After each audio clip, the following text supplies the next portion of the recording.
Hello বন্ধু, আমি তো বিপদে পড়ছি, একটু হেল্প করা লাগবে।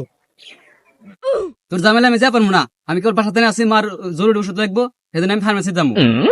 না ভাই, আমার মেয়েরা হালাইলো ভাই, তুই আয় ভাই। তোরা তো প্রতিদিন কিসে ঝামেলা হয়, আর তো কারো ঝামেলা হয় না যে আমার প্রতিবার তো বাসা নিয়ে আসা নাকি। আমি যা পারবো না, আমার মায়ের জন্য ফার্মেসি যা লাগবো, আমার তাড়াতাড়ি যা লাগবো, খুব ইমার্জেন্সি। ভাই তুই ছাড়া কেউ বাসায় পারবো না ভাই, এবার হরিস না ভাই, আয় ভাই। এই যে ভাইয়া, ভাইয়া আমরা তো এখানে কোনো অন্যায় করি না ভাই, আমরা একটু ঘুরতে আসছি ভাই, প্লিজ প্লিজ প্লিজ ভাই আমাদের ছেড়ে দেন।